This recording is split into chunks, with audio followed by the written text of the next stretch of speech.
Alors le sujet que j'ai choisi aujourd'hui, c'est un sujet qui est, qui est un peu récurrent, mais que je retrouve trop souvent et qui me tracasse. C'est le fait de tomber dans des couples. Souvent, des femmes viennent me voir en me disant voilà, mon mari, il veut rien savoir, il veut rien entendre. On a beaucoup de mal à communiquer ensemble. Et on a souvent affaire à quelqu'un qui est un véritable mur, ou bien l'inverse. Des gens qui n'arrivent pas à communiquer avec leur épouse et puis ils tombent devant une... On ne peut pas discuter. Ou bien quand on sait déjà d'avance que la discussion n'aboutira pas, ben on ne communique plus, ça va. Et donc on est face à un mur, oui, face à une souffrance qui ne trouve pas de réponse. Oui, ça, malheureusement ça se répète et donc j'aurais bien voulu qu'on réfléchisse sur ça, ouais. Parce que pour moi ça me paraît pas logique. Ça veut dire que quand on a un problème conflictuel avec quelqu'un et qu'on sait pertinemment que quand on va se braquer, on va empêcher la communication. Souvent, ça arrive à des frustrations. Ça peut arriver à des fractures entre couples et qui n'amènent pas de bonnes choses. Alors, d'abord d'essayer de réfléchir ensemble pourquoi a priori, il y a un problème psychologique en fait qui est lié à une forme de qu'on pourrait appeler ça une forme de saturation, je pense, qui fait que quelque part on peut arriver à ce genre de situation où on n'arrive plus à discuter, on n'arrive plus à communiquer, où il y a un vrai braquage qui va se créer entre deux personnes, qui n'est pas cohérente, puisque on a très bien compris que si on veut exister ensemble, il faut qu'il y ait de la coexistence. Et pour qu'il y ait de la coexistence, il faut qu'il y ait un partage, il faut qu'il y ait une communication qui se fasse, évidemment. Alors on va dire comme ça. Peut-être qu'au départ, il y a un problème qui est peut-être inconscient. Alors, on va essayer d'expliquer. Parce qu'il n'y a qu'une forme d'inconscience qui peut amener à ce qu'on ne soit pas conscient de ce qui se passe. Il y a une forme d'inconscience, c'est que derrière tout ce que vous décidez, il y a de l'inconscient derrière, ouais, qui est beaucoup plus ample en vérité que votre conscience. Derrière tout ce que vous faites, en fait, il faut savoir qu'il y a une motivation inconsciente qui vous pousse à agir, à dire ou à réagir, ouais, qui est sous-jacent d'une inconscience derrière. Partons du principe qu'Hachem a créé des manques chez l'être humain. Oui. Voilà, quand on est bébé, on a besoin d'affection, on a besoin d'avoir ses parents, on a besoin de se nourrir, de se vêtir. Et tous ces manques, en fait, ont été organisés par Hachem. Parce que, quelque part, on a un désir d'indépendance qui est clair, mais aussi on a des manques qui nous lient à la dépendance. C'est parce que j'ai faim que je vais manger, c'est parce que j'ai soif que je vais boire, c'est parce que j'ai besoin de l'affection de mes parents que je vais chercher mes parents. Ça va ? Donc partez du principe que Hachem a créé ces manques pour créer des liens. Des liens qui soient des liens maritaux, des liens familiales, parentaux, des liens sociaux, des liens religieux. Oui, parce qu'on a besoin d'Hachem, alors c'est pour ça qu'on prie Hachem, c'est vrai ? Donc on a créé ces manques parce qu'on veut créer des liens. Partez du principe que Hachem, il a créé des manques parce que Hachem veut qu'on arrive à créer des liens entre nous. Ça veut dire que lorsqu'on est saturé de liens, parce que j'ai pas besoin, alors je coupe le lien. Par exemple, si vous avez une assiette, on vous a trop servi, et vous avez plus faim, qu'est-ce que vous faites des restes ? Hein ? On les jette. Ou bien on se dit, tiens, ça dépend. Si on n'en a plus besoin, on les jette. Et si on en a peut-être encore besoin, là j'ai pas besoin pour l'instant, mais j'aurais peut-être encore besoin. Hein ? On les garde. Si vous n'avez plus faim et vous n'avez plus besoin parce que ça va périmer, ouais. Si votre mari va périmer, non je rigole. Je rigole. Si ça va périmer, je jette évidemment. Mais peut-être ça servira, on ne sait jamais, je conserve. Mais si j'en ai plus besoin, j'ai plus faim, j'ai plus besoin. Le lien se coupe, en fait, j'ai plus besoin, vous avez compris. Et ça, il faut partir du principe qu'au départ, vous étiez des femmes qui avaient besoin. Besoin de se marier, besoin de fonder un foyer, besoin d'avoir d'affection, besoin d'avoir un mari, besoin de... Tout ça, c'est un besoin. Mais essayez de comprendre que lorsque vous êtes marié, vous n'avez plus besoin. Vous êtes marié, vous avez besoin? Non, c'est fini, voilà, je suis... Hein? Mais voilà, vous êtes marié, vous cherchez le prince charmant, vous l'avez trouvé. Oui, mais ça va pas empêcher la communication. J'ai compris. Après, on va partir du départ. Du départ, vous aviez besoin. C'est un besoin personnel. Autant qu'homme, en tant que femme, c'est un besoin que vous aviez. Maintenant que vous êtes marié, il est marié, elle est mariée. C'est pour ça qu'on chante dans les mariages, on dit Yeshlanu Khatan Kazé. Ce Khatan, il est casé maintenant. Ça y est, il est casé. Yeshlanu Khatan Kazé. Donc ça veut dire qu'il est casé, ça y est, c'est bon, il est casé. Alors, Hachem, les parents sont contents, tout le monde est content. Lui, il est content, elle est contente, on est casé. Mais non, maintenant qu'on est casé, est-ce qu'on a besoin de quoi maintenant? Ben, que ça aille. Hein. Ben voilà, j'ai bien mangé. Tu dois digérer. J'ai bien mangé. J'ai plus faim. J'ai plus besoin. Donc est-ce qu'il reste dans mon assiette? Qu'est-ce que je fais avec? Vous avez compris qu'il y a un autre besoin dorénavant? Il fait plus d'efforts en fait. Ben, j'en ai plus besoin, donc ou j'en ai encore besoin pour autre chose. Il faut essayer de définir. J'avais un besoin original qui n'a plus de raison d'être parce que ça y est maintenant, je suis casé, Baruch Hashem. Ben, j'espère que pour les autres ça se passera comme ça aussi. Mais qu'est-ce qu'on fait de ce qui reste? On l'améliore. Comment? Alors il faut réfléchir. Maintenant il faut réfléchir parce que c'est plus le même besoin. Au départ c'était le besoin de combler quelque chose, mais j'ai plus besoin de combler parce que je suis rempli. Ça y est. Maintenant j'ai besoin de ce qui reste. Et c'est pas la même logique. Oui, mais là le besoin finalement c'est plus le besoin de soi après. Quand on a fini, c'est le besoin. Voilà, c'est pas le même. C'est ce que j'explique. C'est plus le même besoin. On n'a plus le même besoin. Au départ, c'était de dire je suis une femme solitaire ou je suis un homme seul et maintenant je cherche mon partenaire, mon conjoint, mon âme sœur en fait. Mais quand je l'ai trouvé, ça y est, j'ai trouvé, c'est bon. J'ai plus besoin de chercher, vous avez compris? Oui, mais la partie, elle va jouer. Mais j'ai pas dit, on a compris, vous avez compris maintenant. Mais quelque part psychologiquement, je sais que je suis... Regardez la différence entre avant mariage et après mariage. Ça n'a rien à voir. Hein. Mais pourquoi ça change? Hein? Mais pourquoi ça change? On ne fait plus d'efforts. Hein. Mais pourquoi ça change? Pourquoi on ne fait plus d'efforts? Parce qu'avant j'espérais avoir. Avant j'espérais avoir. Et quand j'ai atteint ce que j'ai eu, j'ai eu, ça y est, c'est bon, j'ai eu. Donc je suis comblé, ça y est, je suis une femme comblée, je suis un homme comblé, c'est bon, c'est fini.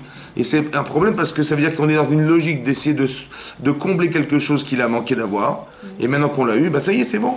Ça va? Par exemple, très, très flagrant, vous allez essayer d'expliquer ça, une chose intéressante. Par exemple, dans la paracha, dans un autre domaine, mais ça rejoint un peu ce que je vous dis. Dans la paracha de Kitetse, là-bas, c'est marqué que si un homme il s'est amouraché d'une femme captive, qui n'est pas juive, ça va? Là-bas, il y a marqué qu'il devra l'épouser, etc., avec des conditions particulières. Mais Rashi explique là-bas, de lui dire, écoute, elle n'est pas juive, je t'interdis de l'épouser. De toute façon, je vais lui interdire, il va vouloir l'épouser, Beissour. À quoi ça sert? Donc, Keneged Yetzirara d'Ibra Torah, ça veut dire, on a parlé par rapport à une tendance Yetzirara, mauvais penchant qui est, il s'est amoureux chez elle, il peut rien savoir, il peut pas réfléchir, il va absolument l'épouser, voilà, c'est comme ça. Donc on dit, mais écoute, c'est pas grave, tu vas l'épouser, mais à condition que madame, elle s'enlaidisse, elle se laisse pousser les ongles, les cheveux, les machins, qu'elle pleure ses parents pendant un mois, et après on verra. Et tu vas voir que quand la femme va changer, tu verras que tu l'aimes pas autant. Et là, tu vas te rendre compte que tu n'épouses pas la femme, mais tu épouses la forme, l'image, etc. Ça va, c'est une manière de réfléchir. Maintenant, ce que je veux dire par là, c'est que si malgré tout, la Torah dit, si malgré tout, il va l'épouser, à un moment donné, il va la haïr. Ouais, parce qu'il y a marqué juste après dans la paracha, c'est marqué, il a eu deux femmes, une qu'il aimait, une qu'il haïssait. Et Rachid expliquait, la femme qu'il va haïr, c'est la femme qui était la femme captive. Mais il aimait cette femme, comment ça se fait qu'il va la haïr? Il va la haïr au point de vouloir déshériter son aîné. Comme ça la Torah dit. Ouais, que s'il a un Bechor, etc., il va dire non, je vais donner mon héritage à cet enfant, le deuxième, et pas l'enfant de cette femme. Mais pourquoi il va haïr cette femme, la haïr? La haïr, il va la haïr, c'est oui. Voilà, vous avez compris, c'est ça qui est intéressant. C'est qu'au départ, je ne sais pas ce que j'aime en fait, mais j'aime ce qu'elle me rapporte dans l'intérêt qu'elle m'apporte. Mais après, quand j'ai été comblé, tout à coup, pourquoi c'est de la haine? Tout à coup, c'est de la haine. Et pas dire, écoute, je me suis trompé, de se remettre en cause. Et dire, tiens, je me rends compte que je l'aimais pas pour ce qu'elle était, mais pour ce qu'elle avait, etc., etc. Pourquoi tout à coup, il n'y a pas une remise en cause? Il y a de la haine vis-à-vis de cette femme. C'est incroyable. Pourquoi il est haineux vis-à-vis d'elle, et pas qu'il est réfléchi vis-à-vis d'elle, en disant, mais tiens, j'ai fait une gaffe. Moi, je croyais que je l'aimais, mais en fait, je m'aime à travers elle, et j'aime ce qu'elle me rapporte. Ça va? Pourquoi il y a de la haine? La haine, il haït cette femme. Pourquoi il haït cette femme? Parce qu'il s'est rendu compte qu'il s'est trompé, quoi. Quand on se trompe, on dit je me suis trompé. Est-ce qu'on est haineux? Oui, mais il le reconnaît. Mais elle ne correspond pas vraiment à ce qu'il veut. On dit est-ce qu'on est haineux? On dit quand je dis je me suis trompé, j'haïs pas les gens que... J'ai été trompé ou je me suis trompé? Ça l'arrange d'être haineux. En fait, il aimait une image et puis ça ne correspond pas. Très bien, donc j'ai dit je me suis trompé. Ça va? Mais quand est-ce qu'on arrive à la haine? Pas qu'on on n'est pas haineux quand on s'est trompé. On est haineux quand on a été trompé. Ça veut dire que vous avez compris que tout à coup on se rend compte qu'on a été trompé. Ça veut dire qu'elle a fait exprès, madame. Madame ou monsieur, non? Ou monsieur, peu importe, mais dans l'exemple que je vous donne, c'est madame. C'est pour ça que je me... Bien sûr, dans les deux, bien sûr, vous avez raison. Mais vous avez vu ce rapport psychologique? Chasvé shalom, bien sûr. C'est très grave. Vous avez raison. Mais ça arrive, ça arrive. J'ai compris. Que des fois, c'est les femmes. C'est vrai. Des fois, quelquefois. Malheureusement. Non, je rigole. Mais c'est d'expliquer que vous avez compris, c'est un système. Bien sûr que c'est dans les deux sens. Que quand on s'est trompé, en fait, on se rend compte qu'on est haineux parce qu'on a été trompé. Donc il y a un rapport psychologique très puissant qui va à l'encontre de l'amour et qui fait l'effet inverse. Mais pourquoi? Parce qu'au départ, on est en attente d'avoir quelque chose ou d'être quelque chose. Et lorsque on est comblé, tout à coup, il y a quelque chose derrière qui est à relever, je pense, que quand on arrive à croire qu'on a été trompé sans se remettre en cause, et qu'au final, ne pas accepter qu'on s'est trompé, c'est qu'on a un problème. Au lieu de se remettre en cause en disant, bah tiens, je me suis trompé, j'ai fait un faux choix ou un mauvais choix, en fait, c'est toujours l'autre qui est le mauvais choix. Exactement. C'est incroyable. Ouais. C'est toujours la faute des autres. Hein? C'est toujours la faute des autres. Voilà. Et quand est-ce qu'on distingue le tzaddik du rachat? Le tzaddik du rachat ou le tzaddik de la rachat, ouais. C'est quand c'est jamais de sa faute. Vous avez compris? C'est toujours les autres. C'est-à-dire qu'on peut être haineux parce qu'on croit toujours qu'on avait fait le bon choix, mais que malheureusement, c'est toujours les autres qui nous ont trompés. Ça va? Mais tout ça, c'est un phénomène de remplissage. Ça veut dire que quand je suis en manque, je suis vide, alors j'ai besoin de me remplir, et quand je suis rempli, bah, c'est bon. Maintenant, à quoi ça sert maintenant, puisque j'ai rempli ce que j'avais besoin? Vous avez compris? Il va y avoir un rapport psychologique très puissant derrière, qui est de dire que maintenant que j'ai, à quoi il me sert, à quoi me sert mon mari, à quoi me sert ma femme. Et ça, c'est pour ça qu'au départ, il faut bien réfléchir et de définir l'intérêt que vous avez de vous marier. Ouais. Que c'est pas simplement de combler le fait qu'avant j'étais seul et je suis rempli d'une famille, d'une maison, etc. Mais qu'il y a quelque chose d'autre qu'il faut combler, qui ne sera jamais saturé. Il faut réfléchir à ça, que ça sera jamais saturé. Donc dans la relation que j'ai à l'autre, hein, comment? Comment? Fallait nous dire avant, hein. Bon, alors on va s'arrêter là. Donc... Mais c'est très important que vous le compreniez parce que ça peut se réparer, évidemment. C'est pour ça qu'on est là. Mais ça veut dire que quand on est en conflit, quand les gens sont en conflit personnel et se braquent, c'est parce que à quoi tu me sers, peut-être? Ça veut dire aussi ça, peut-être, maintenant. Qu'est-ce que j'ai à défendre? De toute façon, je n'ai plus besoin. Ça va? Donc je garde mes positions. De toute façon, qu'est-ce que tu m'apportes? C'est très important de comprendre que le rapport que j'ai de frustration, il peut être vécu comme quelque chose qui ne sert plus à rien. Et donc, de toute façon, qu'est-ce que j'ai? Je garde ma position, de toute façon, qu'est-ce que j'ai à perdre? Et à quoi tu me sers? Tu me sers pas grand-chose, parce que de toute façon, ça y est, je suis comblé. Mais ce rapport psychologique, en fait, qui est de savoir qu'on a été... il y a une forme comment dire, on est rempli, on va dire, voilà. Tout ce que j'espérais, ben, je l'ai rempli, mais en fait, peut-être qu'il y a des cases que je n'ai pas remplies, en fait, qui sont peut-être manquantes, mais que je n'ai pas définies. Et donc, on a des fois affaire à des gens, ouais, qui vont se braquer, parce que... Ça, c'est une raison que je vous explique, qui est une raison psychologique intérieure. Ça va? Il y a aussi une position. Les gens se braquent. Ouais. Parce que on va essayer de définir les raisons. Bon. Si par exemple quelqu'un, hein, il a un vécu, une femme ou homme, un vécu personnel où il veut se débarrasser d'une situation présente en espérant que l'espoir de se débarrasser de la situation qui est présente, soit un problème familial, soit un problème de travail, soit un problème de solitude, soit un problème de X choses. Ouais. Il dit, ben, la solution, elle est dans le mariage. Bon. Des fois, ben, il va rechercher dans le mariage, il va rechercher la femme qui va l'aider à soulager sa problématique enfantine. J'en sais rien, moi, il a des parents qui l'ont dénigré, il a vécu seul, je sais pas, X choses qui font que, mais la solution, elle est dans sa femme, ou dans son mari. Voilà, cette fille-là, elle s'est sentie vidée parce qu'elle s'est sentie inexistante dans sa vie, et que ses parents l'ont dénigrée, ou et bon, ben, la solution, c'est son mari. Au moins quelqu'un qui va la comprendre, au moins quelqu'un qui va la soulager. Si elle trouve une solution chez lui, ben super, sinon, eh ben, ça va être pire. Parce que là, il va y avoir quelque chose qui va être de l'ordre de l'incompréhension de la relation qu'on a avec son mari ou sa femme, parce que elle n'est pas tout à fait la solution. Mais pour pouvoir comprendre ce que je vous dis, il faut comprendre le manque des autres. Ça veut dire qu'il y a un double travail. Il y a qu'est-ce que m'apporte l'autre et qu'est-ce que je peux apporter à l'autre.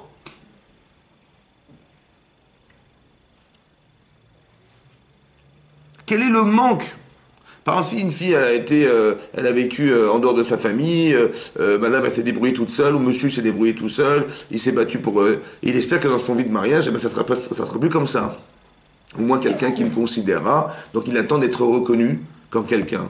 Donc en tant que femme ou en tant qu'homme, pas en tant que femme en vérité, mais en tant qu'être humain carrément. Ça veut dire, une personne qui a vécu des frustrations personnelles, elle espère que son mari ou sa femme elle reconnaîtra qu'elle existe. Donc elle espérait que son mari, il a fait exister. Voilà, à la différence de ce qu'il a vécu dans son passé, ou qu'elle a vécu dans son passé. Si la personne est indifférente à ce rapport, ouais, il va y avoir conflit en fait. Mais la personne, elle ne sait pas pourquoi. Mais c'est parce qu'elle n'a pas été reconnue au départ. C'était son vrai manque en fait. Donc il faut un peu être capable de pouvoir mesurer qu'est-ce que la personne a besoin de recevoir, plus que ce qu'elle a besoin d'avoir. Vous êtes des femmes, il faudrait comprendre peut-être derrière qu'est-ce que votre mari attend de vous. Ça va ? Quels sont les manques? Alors qu'en général, on n'est pas habitué à réfléchir de cette façon. Quand on est célibataire, on n'est pas dans l'esprit de savoir qu'est-ce qui manque chez l'autre. Mais plus qu'est-ce qui me manque, je vais essayer de combler ce qui me manque, je suis célibataire, moi je vis pour moi, je ne vis pas pour les autres. Et tout à coup, on nous demande de faire l'inverse. Ouais, tout à coup, par exemple, si vous dites à votre mari, tiens, j'aimerais bien acheter cette robe, etc., il dit, c'est parce que tu l'as vu chez ta voisine, parce que ta copine elle la porte, alors tu fais comme elle. Et donc, vous avez compris, voilà, le genre de réponse. Ouais. Ou l'inverse, il dit, tiens, j'aimerais bien que tu me fasses ces boulettes, là, parce que ta mère, elle est fait comme ça. Tu veux que je sois ta mère? Je suis pas ta mère, je suis ta femme. Ouais. Voilà ce qui se passe. Bon. Qu'est-ce qui se passe en fait? Quand j'ai répondu, ben, tu veux quoi comme ta mère? Tu veux comme ta mère, toujours comme ta mère? Ou l'autre il dit, ah oui, parce que tu l'as vu dans ce catalogue, ou tu l'as vu chez ta voisine, ou tu l'as vu sa copine. Bon, c'est vexant quand même. Pourquoi c'est vexant? Parce que soi-disant, madame, elle est assujettie aux autres. Monsieur, il est encore avec sa maman à sa tête. Bon, c'est vexant. Bon, mais il a besoin de ses boulettes ou pas? Oui. Bon, elle a besoin d'avoir cette robe. Eh ben, on s'en fout, pourquoi? C'est vexant de dire, ah oui, parce que ta mère, elle est là, parce que... Mais s'il a envie des boulettes de sa mère, bah fais-lui les boulettes de sa mère. S'il a envie... C'est ça qu'il espérait. Il espérait se marier parce qu'il voulait retrouver les boulettes de sa mère. Non, pas que ça, mais j'espère que pas que ça. Là, vous avez compris, c'est un exemple, il y a des millions d'exemples, je ne vais pas vous citer tous les millions, ça prendrait des heures. Mais vous avez compris le principe? Ça veut dire qu'il a besoin de quelque chose, elle a besoin de quelque chose. Pourquoi tu tournes autour du pot? Et c'est vexant, ce que tu dis, c'est vexant. Pourquoi tu fais ça? Mais si elle a besoin, pourquoi tu combles pas ce qu'elle a besoin? Plutôt que de te moquer de ce qu'elle a besoin. Ah, parce que ça te dérange de faire l'effort. Ah, parce que ça te dérange de faire de... Vous avez compris? Parce qu'on n'est pas... Hein? Mais oui, mais pourquoi on n'a pas envie? C'est ça le problème. Et ça aussi, il faut le comprendre. Pourquoi on n'est pas en train de comprendre ce que je peux combler chez l'autre? Parce que vous allez comprendre que quand je vais refuser de faire, qu'est-ce qui va se passer dans sa tête? Et qu'est-ce qui va se passer dans sa tête à elle? Hein? Finalement, il m'a vexé. Parce qu'il m'a rappelé que j'étais soi-disant dépendante. Mais mais on est tous dépendants. On est dépendant de la mode, on est dépendant de l'environnement, on est dépendant de plein de choses. Mais cette dépendance, elle est logique parce c'est ce qui a créé notre lien tous les deux. Parce que je suis dépendant d'un homme et tu es dépendant d'une femme. Non, pas. Mais cette dépendance, elle est évidente. C'est le manque qu'on a au départ créé depuis le départ. Hachem, il a créé l'homme manquant, il a créé la femme manquante. C'est comme ça qu'on s'est retrouvé un jour. Ah, parce qu'on a des manques, alors alors c'est une tare, ça devient une tare d'avoir des manques. Hein, tout à coup, ça devient une tare. C'est-à-dire que, ah, mais madame, elle est dépendante de la mode. Madame, elle est dépendante de... Mais oui, mais c'est comme ça. Ça peut... D'offrir des bijoux à sa femme, c'est pas un concept masculin. Parce qu'un homme, il n'a pas besoin de bijoux, lui. Il a besoin des bagues, des machins, il n'est pas comme ça. Alors, parce que je ne suis pas comme ça, alors je ne vais pas comprendre le manque d'une femme. Vous savez, c'est marqué dans le Midrash Rabbah que dans le désert, il est tombé de la manne. Mais quand il tombait de la manne, il tombait des bijoux. Incroyable. Pourquoi il tombait quand il tombait de la manne? Juste à ce moment-là, il tombe des bijoux. Pour pas, plus tard, il tombe des bijoux. Quand on a bien mangé, il tombe des bijoux. Non. Il tombe des bijoux quand il tombe de la manne. Ça veut dire que, peut-être nous dire que de la manière pour toi, c'est vital de manger. Eh ben, c'est vital d'être belle. C'est vital d'avoir des parures. C'est vital. C'est pas que c'est pas un plus. Ça va? Donc c'est la nature féminine. Donc si un homme, il n'a pas compris ça, alors qu'il n'est pas de cette nature. Un homme, il n'a pas un solitaire dans le doigt en disant, voilà, vous avez vu, il n'est pas comme ça, il n'a pas besoin. Il préfère une belle voiture. Vous avez d'autres besoins. Une belle montre, autre chose. Mais c'est pas féminin, c'est pas masculin d'avoir envie d'avoir des bijoux, ça va? Alors mais c'est un besoin féminin. C'est pas forcément masculin. Donc, mais comme ça n'est pas un manque chez moi, je ne sens pas le désir de dépenser autant d'argent pour quelque chose que je n'ai pas besoin. Alors peut-être que l'idée, c'est de comprendre, d'arriver à comprendre et se sentir sensible au manque des autres. Ça va? De comprendre le manque. À quoi je sers? Si je ne peux pas faire ça à ma femme, à quoi je vais servir? Pour elle, je ne sers à rien. Autant que l'autre, pareil. Si un homme il a besoin que sa femme lui offre quelque chose qui a un sourire, je ne sais pas moi, quelque chose qui le comble, mais si sa femme elle dit mais qu'est-ce que tu as besoin de tout ça, et elle ne comprend pas le manque, elle va pas combler le manque, donc il va se passer forcément quelque chose qui fait que je n'ai pas besoin de toi, ou je n'ai plus besoin de toi. Voilà, j'ai bien mangé, en fait psychologiquement il va se passer quelque chose qui n'est pas de l'ordre de la sature, qui n'est plus un besoin en soi, et ça va créer quelque chose qui va faire que on se rend plus compte que en fait l'autre ne sert plus à grand chose. Et ça c'est grave. Ça veut dire que la fracture va se déterminer dès l'instant où on n'a plus besoin. Et ça va créer une forme comment dire, soit je n'ai pas besoin parce que je vois que tu ne m'aides pas, soit que c'est l'inverse, c'est pire des fois. C'est que tu ne comprends pas ce que j'ai besoin. Tu deviens mon ennemi tout à coup. La personne qui ne comprend pas comme la personne, pourquoi j'arrive à me braquer parce que jamais tu dis j'ai raison, par exemple. Ben oui, c'est comme ça. Tu dis jamais, ouais, tu as raison, mais non, tu dis non, tu n'as pas raison. Ou ton refus fait que quelque part je n'ai jamais raison. Ouais. En tant qu'homme ou en tant que femme. En tant qu'homme ou en tant que femme. C'est-à-dire, je propose quelque chose, non, c'est pas comme ça. Et c'est jamais comme ça. C'est jamais comme ça. Alors, qu'est-ce que j'exige? Tu ne me sers à rien. Et pire, tu fais pire, c'est que tu me rends inexistant. Des femmes, elles peuvent vivre des situations comme ça tous les jours parce que je ne sers à rien. Tout à coup, je perds ce rôle de femme ou je perds ce rôle d'homme. J'avais l'impression d'avoir un rôle dans ma famille et ma femme, elle me refait tout le temps ce que je dis. Ou mon mari, il est jamais d'accord avec moi. Jusqu'à quand? Jusqu'à quand on va jamais comprendre? Jusqu'à quand on va jamais comprendre? Et bien tout à coup, il va se passer un effet inversé. Ça veut dire que je vais haïr la personne qui ne me reconnaît plus. On n'est plus dans l'amour, on est dans la haine. Pourquoi? Parce que j'espérais tellement que tout à coup, cette frustration va faire de moi un être détestable. Un petit exemple banal, mais qui est important, ça peut intéresser à ce que vous avez dit par rapport aux boulettes. Il y a un monsieur, c'est mon voisin, et puis il sort de la synagogue, il va dire Shabbat Shalom à sa femme, à ses enfants, et ensuite il redescend et il part très loin. Il part très loin, j'ai dit à sa femme, dis-moi, ton mari ne mange pas à la maison? Elle me dit, il n'aime pas ma bouffe. Et je lui dis, pourquoi il n'aime pas ta bouffe? Elle me dit, parce que je ne peux pas lui faire ce qu'il aime. Donc il monte très haut au lilas, de Pantel jusqu'au lilas, et il mange chez sa mère, et il revient. Je lui dis, mais tu t'imagines ce que tu fais? Mais tu sais que tu es fautive. Ah bon? Je lui dis, mais intéresse-toi à faire ce que ton mari fait. C'est ce qu'on a dit. Il lui dit magnifique. Je Voilà. lui dis, moi je mets 4 heures. Ma table de Shabbat, elle dure de 8 heures. Quand mon mari a claqué la porte, il rentre, je suis encore dans ma cuisine, je suis encore de ça. Elle me dit 4 heures, elle dure une table. Je lui dis 4 heures, il n'y a pas de place pour mettre une salade. Alors comble ton mari, fais-lui de très belles tables et tu vas voir s'il va pas rester. Mais comme il y a un manque, tu lui fais ça. C'est ça, c'est un exemple. Il va aller manger chez sa mère, je te jure, qui se t'apporte un lélina, 30 minutes et c'est une montée. Mais je vois tout à fait de qui vous parlez, je vois tout à fait. Je vais réfléchir. Bientôt, elle va nous dire son nom. Allez, je vois tout à fait de qui vous parlez. Il y a son nom sur la boîte aux lettres, je vois tout à fait. Là, j'ai compris. Mais bien sûr. Non, mais c'est ça, mais c'est exactement ça. Mais ça veut dire qu'on avait dire que... Ah oui, parce que si tu ne me sers à rien, je vais aller chercher ailleurs ce qui me manque. Mais c'est faux. Ils tiennent à la bouffe comme ça.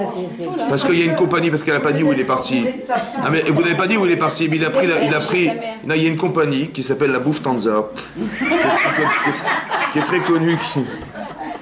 C'est une compagnie allemande. D'accord. Mais non, c'est exactement ça. Ça veut dire que, malheureusement, on crée c'est un bisaïon. C'est-à-dire que la personne, elle se sent honteuse parce qu'elle dit il m'a fait cet affront, mais parce que les gens cherchent à combler des manques. Ça veut dire que, dans votre exemple, tu n'es pas ma femme. C'est effroyable. Ça veut dire c'est effroyable. Juste pour de la nourriture. Vous avez compris? Que c'est tellement... c'est une nécessité tellement énorme pour lui, ou dans votre exemple, que la personne, elle préfère faire un bisaïon à sa femme que d'être en manque et de faire croire qu'on va vivre comme ça toute sa vie. Mais oui, mais ça veut dire que ça va très loin. Ça veut dire que l'entêtement peut rendre inconscient. Comme par exemple, hein? Comment? Non, les chômérets de Shabbat, grave. Non, mais c'est pas. On va pas s'attarder sur les exemples, et exactement d'expliquer des. Il faut comprendre des principes. Chazak Obalo, Chazak. il faut comprendre des principes. C'est des principes de logique, en fait. Il y a une logique derrière. Et cette logique, il faut la respecter parce que, quelque part, si on ne respecte pas cette logique-là, oui, d'être comblé et de combler, quelque part, il va y avoir il y a des conséquences qui peuvent être gravissimes de l'inconscience des choses. Oui. Il y a plusieurs exemples dans la Torah, pardon. C'est une dynamique aussi. Comment? Ça peut être une Mais dans les deux sens, évidemment. Mais on a très bien compris que je dis comme ça, voilà, je dis comme ça. Il faut comprendre les manques masculins et il faut comprendre les manques féminins. Comme c'est que mon devoir de femme et mon devoir d'homme, c'est de savoir qu'est-ce que ma femme a besoin que je peux combler. Et qu'est-ce que mon mari a besoin, moi, que je peux combler. Parce que si je ne peux pas combler, à quoi je sers? C'est comme je dis là, je vais m'attarder, je vais voir le menu, je vais voir ce qui me plaît. Mais ce qui me plaît pas, je regarde même pas. Vous avez compris ou pas? Mais c'est exactement pareil. Ça veut dire que malheureusement, les liens se créent parce que j'ai besoin, sinon je ne regarde pas. C'est comme ça que je nous a construit. Si vous êtes marié, parce que vous aviez besoin d'avoir un mari, d'avoir une famille, d'avoir des enfants. Donc c'est que votre mari qui peut vous l'apporter. Mais le problème, c'est quand vous l'avez.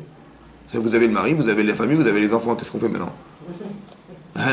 Il faut recréer d'autres manques. Ça veut dire qu'il faut après chercher ailleurs, il faut chercher autre chose, il faut voir plus loin. Et ça, c'est ça qui va créer des dysfonctionnements de relations de couple, parce que quelque part, après, je ne sais plus à quoi ça sert.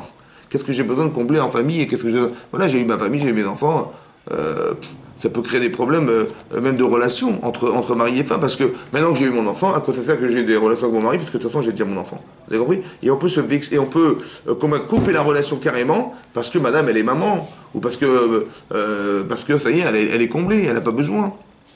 C'est bien plus compliqué d'ailleurs.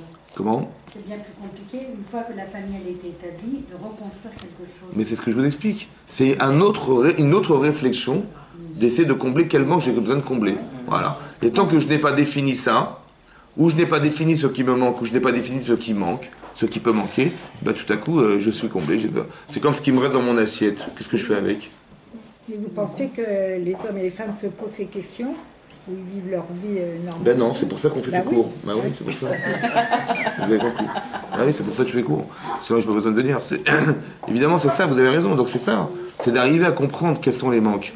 Parce qu'il n'y a que ça qui va être source de motivation.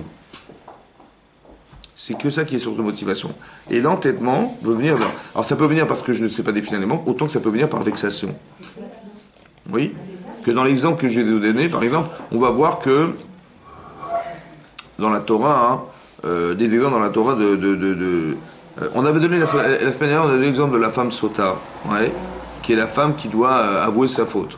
Très très difficile pour une femme d'avouer ce qu'elle a pu faire, qui est l'antithèse de ce qu'elle est. Ça va?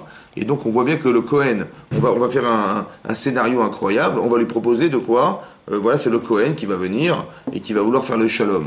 C'est le Cohen qui est censé faire le shalom. Le Cohen, il a pour vocation de faire la paix entre Hachem et les hommes. C'est ça, oui, il va amener le korban, le vecteur essentiel, c'est lui. Donc c'est un acte de shalom qu'il va faire. Maintenant, il va proposer à cette femme de dire, écoute, soit on va être obligé d'effacer le nom d'Hachem, soit il faut que tu avoues ta faute. Et cette femme, elle est prête. Elle est même prête à ne pas vivre cette situation et d'accepter de mourir pour ne pas la vivre. C'est-à-dire qu'on est profondément dans l'identité humaine. Ça veut dire qu'elle préfère ne pas se voir avouer son erreur, ouais, et de préférer disparaître que d'avouer ses erreurs. C'est très très fort et très profond. Ça veut dire qu'on voit de là, c'est un exemple que je vous donne pour vous expliquer qu'il y a des situations de vie qui sont mal comprises. Je ne comprends pas pourquoi j'ai besoin d'avouer. Je n'ai pas besoin d'avoir la honte de savoir que je suis fauteur ou fauteuse. Je n'ai pas besoin de le savoir. Je n'ai pas envie de le savoir. Et ça peut aller très profondément dans l'être et que maintenant il y a quelque chose qui est un mécanisme qui est mal compris. Parce que quand je vois que ça ne fonctionne pas, ouais, il y a ce qu'on appelle la remise en cause. Il y a des gens qui ne sont pas capables de se remettre en cause. Ouais, qu'ils ont une position ferme. Ça va? Et que cette position ferme fait que malheureusement, on a du mal à communiquer parce que ça ne pourrait jamais changer. Ça va? Comme il y a des gens, ils vont dire à leur femme, écoute, tu savais exactement comment j'étais, il ne faut pas faire d'histoire, tu savais que j'étais comme ça, j'avais ce caractère et tout, tu m'as épousé pour ce que je suis, ben voilà, tu prends avec, il est pour casser, c'est comme ça. Ça va? Bon, j'ai compris, mais bon, ça va, ça ne peut pas changer, non, c'est pas possible. Eh ben non, c'est comme ça, tu m'as épousé comme ça, je suis comme ça, il fallait pas te marier avec moi, voilà, c'est comme ça. C'est-à-dire que voilà, c'est une position arrêtée. Alors qu'en vérité, le mariage, c'est une position à l'inverse. c'est que Mina Shamaim, ta femme, elle est exactement l'inverse de toi. C'est un truc de fou, quoi. C'est-à-dire que ce qui l'horripile, c'est ce que t'es. De pire, ça va? Donc ça peut être la pire des femmes, ou bien la femme qui va m'aider à changer. C'est incroyable. Mais c'est ça le Mina Shamaim aussi. Et l'inverse aussi est vrai. Que le mari, il est exaspéré par un comportement féminin qui pour lui l'exaspère. Mais c'est exact. Alors tu dis, bah écoute, et elle, madame, elle va rester comme elle est. Mais c'est marrant parce qu'on se rend malheureux sans accepter l'idée qu'on peut changer. Et que ce qui va séparer, et quand on va se débarrer de ce qui nous sépare, tout à coup on devient heureux. Mais ça on ne peut pas l'accepter, c'est pas logique. Alors que si on se débarrasse de ce qui nous sépare, ce que je te reproche, si on arrive à s'en débarrasser, je te retrouve. Et si tu te débarrasses de ce que je te reproche, on se retrouve. Eh ben non, tu ne retrouves personne, c'est comme ça, il fallait accepter. Et donc on reste séparés par les injonctions qui font qu'on ne se retrouve pas.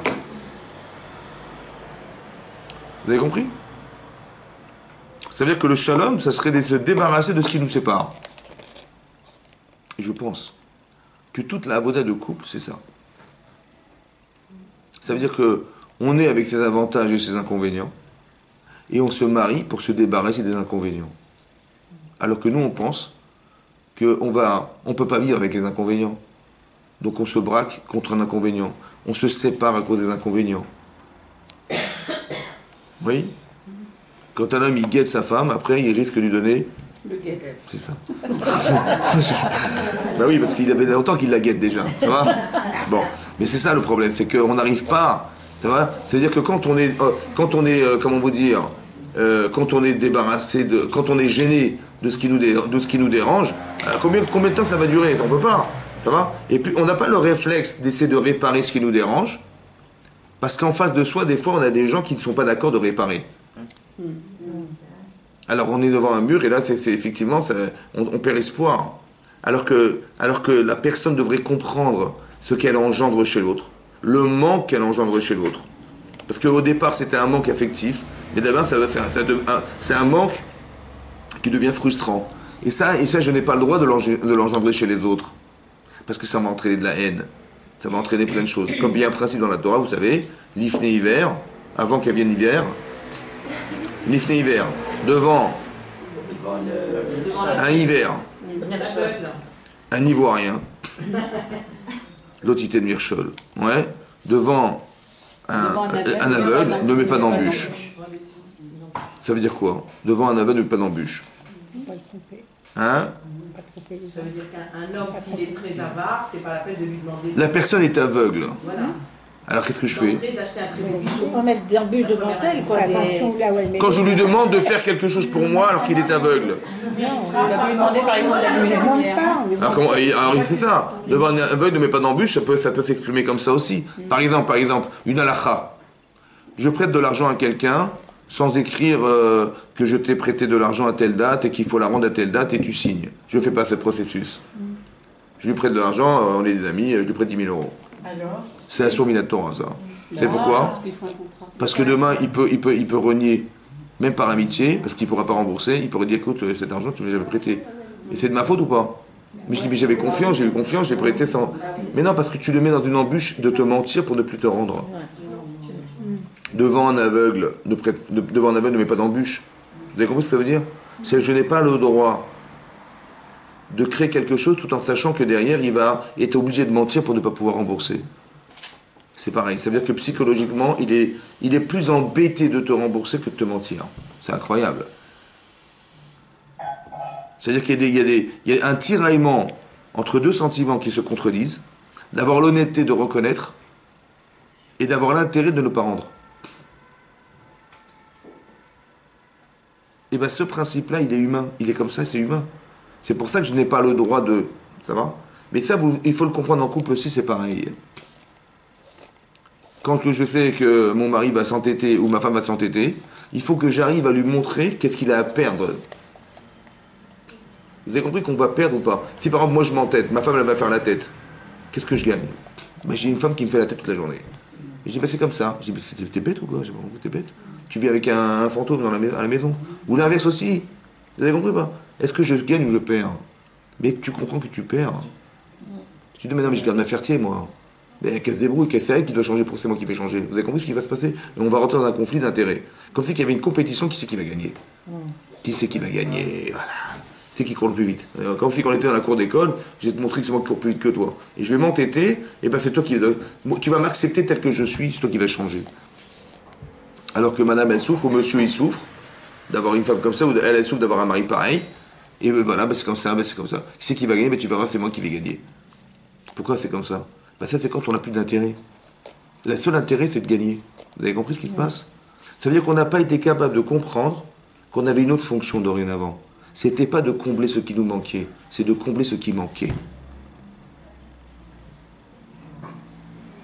Soit je sais qu'il me manque quelque chose, donc je vais essayer de réaliser ce qui me manque, et donc je vais atteindre l'objectif qui est de me combler. Mais maintenant, en tant que couple, j'ai un autre souci maintenant.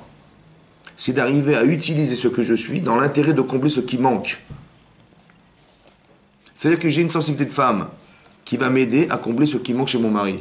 Et j'ai une sensibilité d'homme, qui va essayer de combler ce qui lui manque à elle. Mais qu'est-ce qui lui manque et qu'est-ce qui lui manque?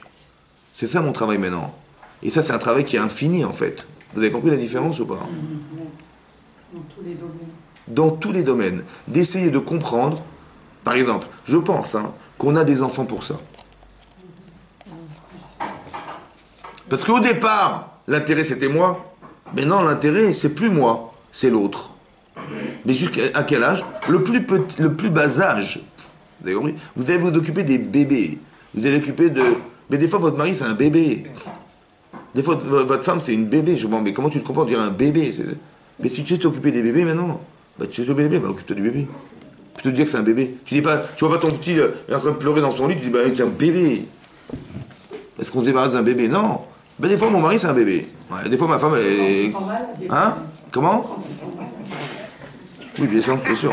Bien sûr que... Parce que jamais... Oui, mais c'est ça, vous avez compris, mais c'est ça. Mais si je sais m'occuper d'un bébé, pourquoi je ne vais pas m'occuper de mon bébé? Mais non, mais c'est parce qu'il a une taille comme ça qu'il n'est pas un bébé. Vous avez... Il a une taille d'adulte, il est comporte comme un bébé. Ben oui, mais pourquoi tu raisonnes en termes de forme? Regarde le fond, c'est un bébé, c'est un bébé. Alors, tu te dis, ils n'ont pas la même forme. Je dis, t'as raison, mais c'est un bébé. Est-ce qu'ils ont la même tête? Ben oui, il a la même tête. Dans le cerveau, c'est la même chose. Il réclame comme un bébé. C'est pas parce qu'il a une taille différente, une forme différente qu'il n'est pas un bébé dans sa tête. Ou qu'il n'est pas un bébé dans sa tête. C'est pareil. Donc tu sais t'occuper d'un bébé. Ben occupe-toi du manque du bébé. Ne regarde pas la forme. Regarde ce qu'il y a dans le cerveau. Et quand tu vois dans le cerveau, tu dis, bah oui, il a une forme adulte, il a une tête C'est vrai qu'il n'a pas une tête de bébé, mais il a un comportement de bébé. Donc si tu sais quoi faire avec un bébé, toi, tu sais combler le manque du bébé. Eh ben, combler le manque du bébé. Plutôt de dire, non, mais c'est quoi ce bébé-là? Qu'est-ce que je fais avec un bébé dans ma vie? Vous avez compris? Qu'il faut comprendre que c'est comme ça. Et peut-être que quand on sait raisonner, on sait ce qui manque chez l'autre, alors on va essayer de comprendre ce qu'on va essayer de pouvoir combler chez l'autre. C'est très important de vivre cette expérience-là pour le comprendre. Alors peut-être qu'on a des enfants pour ça. Et à tous les âges. Des fois, il y a une grande nécessité de manque. Et des fois, il y a un peu moins de nécessité de manque. Et plus j'en évolue, et moins on a besoin de combler. C'est incroyable. Que plus la personne est évoluée en face de moi, et moins j'ai besoin de combler, d'avoir un rôle qui va de combler l'autre. Parce que la plénitude, c'est à savoir que finalement, on a été comprise. Et on a été compris. Souvent, c'est comme ça, malheureusement. C'est qu'il peut y avoir un désamour, ou il peut y avoir une haine profonde parce qu'on n'est pas reconnu par les autres. C'est pour ça qu'il y a une très grande avéra dans la Torah, qui s'appelle le bisayon. De faire honte aux gens. Et quand une femme, elle n'est pas reconnue par son mari, ouais, à un moment donné, ça ne peut plus durer. Ou quand un homme, il n'est plus reconnu par sa femme, chaque fois, il n'est pas reconnu comme un homme, ça ne peut pas durer. Et à la fin, ça devient de la haine. Parce que si tu ne me sers à rien, et en plus, tu es en désaccord de façon permanente, mais je ne peux plus te voir. Et après, c'est très difficile d'arriver à déconnecter cette relation, parce qu'il y a le souvenir du malaise. Il y a des gens qui ont cumulé des malaises, et après ça devient une telle réalité que c'est très très compliqué d'arriver à leur expliquer que c'est pas vraiment comme ça, qu'il y a une logique, qu'il n'a pas compris, elle n'a pas compris, voilà, je vais t'expliquer pourquoi c'est comme ça. D'accord, t'as raison, intellectuellement t'as raison, mais le sentiment est trop fort, je peux plus résister. Ça veut dire je peux plus vivre avec. Ça va? Et c'est ça, il faut surtout pas arriver à ce moment-là, où il y a une relation émotionnelle très forte, ouais, où on arrive au dégoût, ça veut dire de la personne. C'est pour ça que ça doit se comprendre au départ, pour ne pas atteindre ce niveau de sensibilité qui fait que, ouais, tu as raison, mais je peux plus. Ça va? Cette période entre tant qu'il y a encore des Oui, parce que, mais ça peut être pas forcément... L'autre, elle peut se repentir 150 millions de fois, mais c'est trop tard. Parce que oui, Razak, pourquoi c'est trop tard? Pour deux raisons. Un, parce que je peux plus te voir. Deux, parce que qui me dit que? Non, mais qui me dit que? Aujourd'hui, tu te repentis, Razak Goubabrouk, mais qui me dit que demain, ça va pas revenir? Vous avez compris? Et j'ai plus confiance. Parce que la mémoire que j'ai, de l'image que j'ai de la personne, elle revient tout le temps à la surface. Et c'est très difficile de faire abstraction de ce sentiment. On n'est plus dans une relation intellectuelle, vous avez compris? On n'est pas dans l'explication, on est dans le sentiment.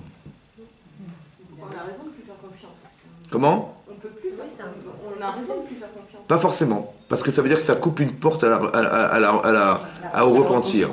Si vous pensez comme vous pensez maintenant, comment on va faire tes choix avec Hachem? C'est impossible. Parce que Hachem veut dire, mais qui me dit que? C'est-à-dire, vous avez compris? Alors si je sais que le que me dit que ça existe, alors je peux... À quoi ça faire tes choix, ça sert à rien. Vous comprenez? Mais c'est quelqu'un qui fait toujours la même chose. Hachem, ça n'a rien à voir. Si ça a à voir, ça veut dire que de la même manière que je comprends, que je pense, j'espère que Hachem va me pardonner. J'espère qu'on va me pardonner, qu'on va me comprendre. Et quand on dit non, mais de toute façon, que si je dis à ma femme ou à mon mari, de toute façon, je te connais par cœur, et aujourd'hui tu fais des salam alek, mais demain ça va recommencer parce que la nature revient au galop, ça décourage la personne. Vous avez compris? C'est-à-dire que je lui dis en pleine figure à quoi ça sert que tu fasses des efforts, de toute façon ça ne sert à rien, je ne te crois pas. Et c'est très décourageant. Je ne suis pas dans l'encouragement à changer, je ne suis pas dans l'encouragement à me débarrasser de ce qui nous sépare, mais à encourager à ce que ça reste comme ça parce que je n'y crois plus. Donc ça ne peut pas aboutir, vous avez compris, c'est ça la logique. Mais alors comment on peut désincruster ça? Hein? Comment est-ce qu'on peut arriver à Ben, je pense qu'il faut faire confiance. Ben, je pense que comme ça, écoutez-moi bien. Est-ce que je suis plus dans l'encouragement à l'amélioration? La personne, elle me dit, je veux changer. Ça va? Je dis, ben écoute, je te crois. Et si ça ne va pas, je saurai que c'est comme chez nous. Est-ce qu'on fait tchouva en 5 minutes? Est-ce que vous arrivez à vous débarrasser de vos problèmes en 5 minutes? En 1 année? En 2 ans? En 3 ans? Alors moi, j'arrive à accepter l'idée que moi, ça ne va pas changer en 5 minutes. Ni en 3 ans, ni en 10 ans, des fois. Mais l'autre, non. Il faut qu'il change demain. C'est pas normal. Pourquoi je ne dis pas, mais oui, je t'encourage. Et si ça n'a pas réussi la première fois, et la 10e fois, la 100e fois, mais je t'encourage. Parce qu'à un moment donné, je sais que tu vas réussir à atteindre ce qu'on espère ensemble. Pas de dire, mais je sais bien pertinemment que ça ne reviendra pas. Mais c'est ce raisonnement, je tiens avec moi-même, et je ne me peux pas chauffer une seconde. S'il n'a pas reconnu qu'il doit changer. Comment? C'est un autre problème. C'est un autre problème. Mais est-ce que déjà, dans ma tête, c'est clair que ça ne peut pas changer en 5 minutes? Déjà dans ma tête à moi. En tant que femme ou en tant qu'homme? Mais encore faut-il. Hein? Attendez, déjà qu'on arrive, écoutez, attendez, on parle pas de la même chose. Je parle pas de la personne qui est hypocrite. Non, hypocrite en disant, oui, t'inquiète pas, ma chérie, nanana, alors qu'en vérité, je sais que demain, on passe pas moi. On parle pas de ça. On parle d'une forme de personne sincère. Est-ce que je lui donne le droit d'être sincère? Ou je dis non, je te connais par cœur, je sais exactement comment aujourd'hui tu me dis ça, demain ça va. On a déjà fait l'expérience 5 fois. En vérité, c'est vrai que la personne n'a pas forcément réussi. Mais c'est parce qu'elle n'a pas réussi que je vais le traduire en tu n'as pas fait d'effort, ou tu m'as menti. C'est comme moi. Je sais qu'on fait des avérotes, et ben Kippour, j'ai fait sincèrement tchouva, mais bon, le désir est plus fort que la raison, et puis voilà, je te retombe dans le panneau, jusqu'à ce que j'arrive à émousser tout ça, ou à diminuer tout ça, la tâche, elle part pas comme ça. Des fois, c'est des tâches qui sont dures à enlever, et il faut mettre des produits et des machins, il faut mettre des produits. Et c'est parce que le produit n'a pas marché que genre, t'es pas sincère, la tâche, elle est pas sincère, franchement, ouais. Mais des fois, c'est long, c'est comme ça. Donc j'ai au moins l'humilité de me dire que c'est long. Mais j'ai tellement envie que ça change parce que c'est mon mari. J'ai tellement envie qu'il change parce que c'est ma femme. Que j'ai la patience d'attendre que la tâche, elle s'élimine. Parce que mon rôle de femme ou mon rôle d'homme, ça va être d'essayer de combler ce qui nous sépare. Vous avez compris? Ou d'éliminer au moins d'avoir l'humilité de me dire que ça ne va pas changer du jour au lendemain. Ça va? Et de savoir que c'est comme ça. C'est comme ça. Ne croyez pas que ça va... On ne se débarrasse pas des avérotes en 5 secondes. Quand je dis une avéra, ça veut dire... C'est pas une attitude, hein. C'est une notion. La avéra, c'est ce qu'on a dans le cerveau. Par exemple, je suis quelqu'un de têtu, eh ben, ça va se traduire dans ma vie. Mais je dis, mais ma avéra, c'est quoi? Je dis, avec ma femme, avec mon patron, avec mes employés, avec mes machins, voilà ce qui va se passer. Je dis, excusez-moi, madame, excusez-moi, monsieur le patron, excusez-moi, monsieur le patron. Je vais dire pardon à tous ceux que j'ai embêtés. Mais t'as pas compris, le premier, il n'est pas là-bas. Le premier, il est en amont. C'est parce que t'es têtu, t'es radin, je sais pas moi, t'es hypocrite, t'es menteur, t'es machin. Il est là le problème en fait, vous avez compris. Après ça va se traduire dans la réalité. Je vais pas demander pardon à tous les gens à qui j'ai menti. Alors c'est bien, il faut le faire évidemment. Le problème il est pas là-bas, hein. T'aurais dit pardon, ça y est, voilà, je suis rassuré, j'ai dit pardon. J'ai fait un effort quand même, hein. Mais bon, je reste un menteur. C'est ça le problème, vous avez compris, c'est ça le problème. En fait, je me suis rassuré, j'avais un manque, j'étais gêné d'avoir menti. Alors j'ai été voir les gens en leur disant, voilà, excusez-moi de vous avoir menti. Et maintenant je suis soulagé. Mais le manque, il était là. Il était là le manque. Alors, je suis soulagé. Mais non, le manque, c'était un menteur. Le manque que tu devrais avoir, c'est de savoir que tu es un menteur.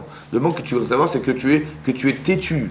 Le manque, c'est ça le manque en fait. C'est ça qui dérange. Est-ce que tu es conscient de ce qui dérange? Est-ce que tu es conscient de ce qui manque? Alors je dis des fois, je ne suis pas capable de le faire. Ma femme, elle va m'aider à me sortir de ce problème. Ou mon mari va m'aider à me sortir de là. Le manque, c'est j'espérais de lui quelque chose. J'espérais d'elle quelque chose. Mais l'autre, tu dis, attends, écoute, débrouille-toi avec ton problème. Ça va? C'est exactement comme.